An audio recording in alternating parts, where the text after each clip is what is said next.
नमस्कार दोस्तों, मैं मोनू कुशवाहा और आज जो मैं टॉपिक लेके आया हूँ ये टॉपिक होगा प्रमस्तिष्कीय संरचनात्मक असम्मिति के बारे में। कि जो प्रमस्तिष्क होते हैं अगर ये असम्मित होते हैं तो इनके दो पहलू होते हैं। पहला होता है संरचनात्मक और दूसरा होता है कार्यात्मक। तो आज हम पढ़ने वाले हैं संरचनात्मक पहलू और इसके जो है पर्याप्त सबूत भी देंगे कि भाई ऐसे प्रॉब्लम्स होते हैं या फिर ऐसे ऐसे व्यवहार में परिवर्तन होता है जिससे कि और इसके बनावट में है जो है ये काफ़ी ज़्यादा अंतर होता है, जिसके चलते हम ये मानते हैं कि जो इनके गोलार्ध हैं वो आपस में असम्मित होते हैं, यानी कि बनावट की दृष्टि से भी और कार्य की भी दृष्टि से। तो हम इसमें पढ़ने वाले हैं बनावट की दृष्टि से। तो आइए और इसके बारे में हम जान लेते हैं। प्रमस्तिष्कीय संरचनात्मक असम्मिति से तात्पर्य मस्तिष्क के दायां गोलार्ध तथा बायां गोलार्ध में संरचना के ख्याल से अंतर या विषमता होता है। अगर हम इसके ऐतिहासिक पृष्ठभूमि पर ध्यान दें तो कुछ मनोवैज्ञानिकों ने प्रयोग किए हैं और कहा है कि गैरियोलेट, जिन्होंने 1960 में जो है शताब्दी में यह बतलाया था कि मस्तिष्क गोलार्ध पर जो कुंडल या मरोड़ होते हैं वे दायां गोलार्ध के कुंडली की अपेक्षा ज़्यादा परिपक्व होते हैं। 19वीं शताब्दी में अन्य विशेषज्ञों द्वारा संरचनात्मक असम्मिति पर बल डाला गया, परंतु इस पर जो है लोगों का विशेष ध्यान 1960 वाले दशक में तब गया जब वान वेनिन ने इस क्षेत्र के साहित्यिक का गहन समीक्षा किया।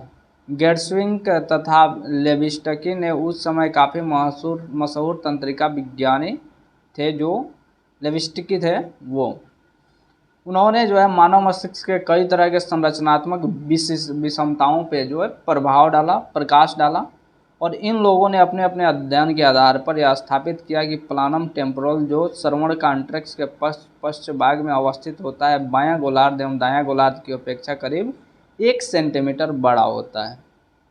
इस ढंग का निष्कर्ष करने के बाद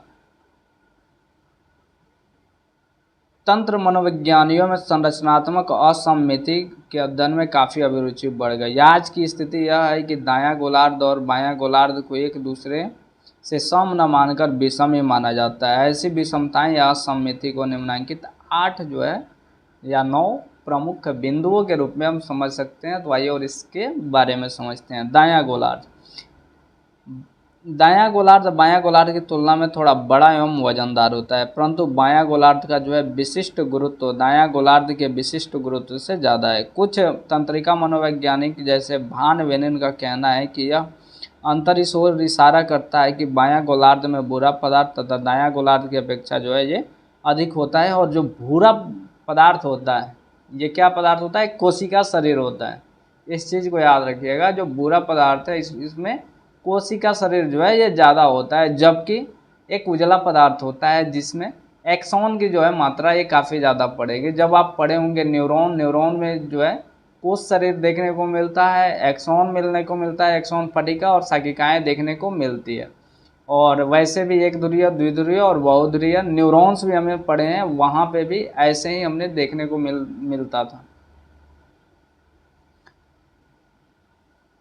दूसरा जो है ये है दोनों गोलार्धों के शंखपाली की संरचना में अंतर है। कई अध्ययनों में यह पाया गया है कि प्लानम टेम्पोरल बायां गोलार्ध में दायां गोलार्ध की तुलना में बड़ा होता है। इसके विपरीत हेक्सिकल गाइरस प्रमुख श्रवण कॉर्टेक्स जो होता है दायां गोलार्ध में बायां गोलार्ध की तुलना में बड़ा होता है, क्योंकि दायां गोलार्ध में सचमुच में हेस्कल गायरी होते हैं जबकि बायां गोलार्ध में एकमात्र हेक्सल गायरस होता है। इस तरह से दोनों गोलार्धों में शंखपालियों का एक तरह से पूरक असम्मिति होता है। तीसरा नंबर जो है ये है शंखपाली का उक्त असम्मित जो थैलमस के असम्मित से जुड़ा हुआ होता है और इसके बारे में पर्याप्त सबूत दिया है मनोवैज्ञानिकों ने और कहा है कि लेटरल गेनुकुलेट न्यूक्लियस जिसका संबंध जो है दृष्टि से होता है, जो प्लेटिनम टेम्पोरल के ठीक पूछिया भाग में अवस्थित वित्तीय कॉर्टेक्स में प्रक्षेपण करता है, बायां गोलार्ध में दायां गोलार्ध की तुलना में बड़ा होता है।